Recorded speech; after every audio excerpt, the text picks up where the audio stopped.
इससे पहले वाले वीडियो में हमने देखा मेटल की properties. Now we will discuss some properties of non metal. ये आपके आगे जाकर के डिटेल में आएगा, मतलब इसकी जो पॉइंट्स है वो इसका डिफरेंस आएगा। फिर भी मैं हल्का से यहाँ पर बता दे रहा हूँ। नॉन मेटल्स मेटल के उल्टे होते हैं। जैसे नॉन मेटल करंट नहीं कंडक्ट करते, हीट नहीं कंडक्ट करते हैं, उसी तरीके से मैलिएबल नहीं होते, डक्टाइल नहीं होते और सोनरस भी नहीं होते। ठीक है, तो ये सारे कैटेगराइजेशन नॉन मेटल में हो जाता है। और एक थर्ड कैटेगरी होती है, that one is known as metalloid. तो जो मैंने अभी आपको बताया, मेटल्स, नॉन मेटल्स और मेटलॉइड, ये सारे के सारे एलिमेंट्स हैं। तो आपको पता होगा पीरियोडिक टेबल, जो 10th में जाकर के आपका पीरियोडिक क्लासिफिकेशन ऑफ एलिमेंट्स बोल करके एक चैप्टर है, उसमें आपको पूरा पीरियोडिक टेबल दिया हुआ है एनसीईआरटी बुक में। तो मेटल, नॉन मेटल, मेटलॉइड, ये सारे के सारे एलिमेंट्स होते हैं। अभी तक 118 एलिमेंट्स खोजे जा चुके हैं। तो मेटलॉइड ऐसे एलिमेंट्स हैं जो मेटल और नॉन मेटल की कैटेगरी के बीच में आते हैं, मतलब ना ही वो मेटल है और ना ही वो नॉन मेटल कंसिडर किए जाते हैं। तो इसके एग्जांपल आप देखिएगा, जिस सिलिकन है, जर्मीनियम है, ठीक है, लाइक दिस। तो ये मेटलॉइड के अंतर्गत आते हैं। नेक्स्ट, अगर केमिकल मैटर का केमिकल क्लासिफिकेशन में इम्प्योर के बारे में बात करते हैं, जिसको हम मिक्सचर बोलते हैं, तो उसमें दो कैटेगराइजेशन है, होमोजीनियस और हेट्रोजीनियस। तो होमोजीनियस कैसा है, मतलब ऐसा मिक्सचर जो सिमिलर टाइप का मिक्स है, सिमिलर टाइप का मिक्सचर है, दैट इज होमोजीनियस मिक्सचर। और हेट्रोजीनियस मतलब जिसमें कंपोजिशन जो है वो डिफरेंट टाइप्स के होते हैं। ठीक है, वो मिक्सचर हेट्रोजीनियस मिक्सचर के नाम से जाना जाता है। तो यही सारी चीज़ें हम डिटेल में अभी इस चैप्टर में पढ़ेंगे।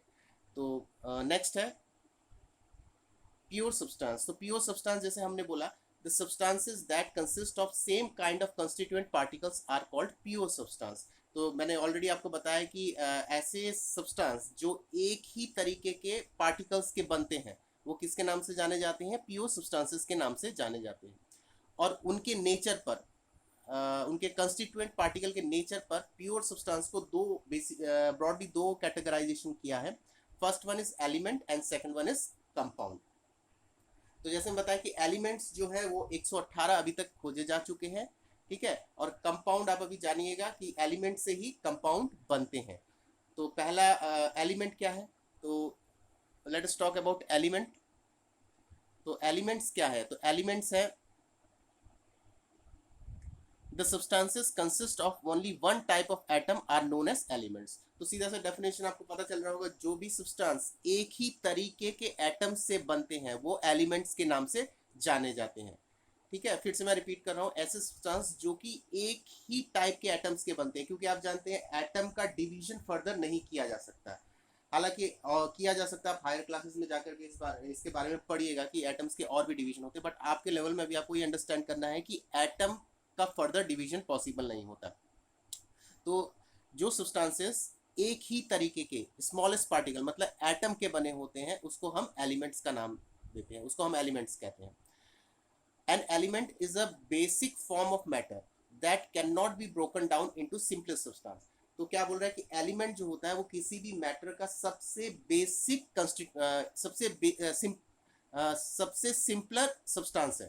ठीक है, सॉरी, एलिमेंट क्या है? किसी भी मैटर का बेसिक फॉर्म है, किसी भी मैटर का बेसिक फॉर्म है जिसको हम और फर्दर डिवीजन नहीं कर सकते। जैसे मैंने बताया कि एटम का फर्दर आप डिवीजन नहीं कर सकते, उसी तरीके से एलिमेंट जो है वो किसी भी मैटर का बेसिक होता है और उसको आप फर्दर स्मॉलर सिंपलर सब्सटेंस में तोड़ नहीं सकते हैं।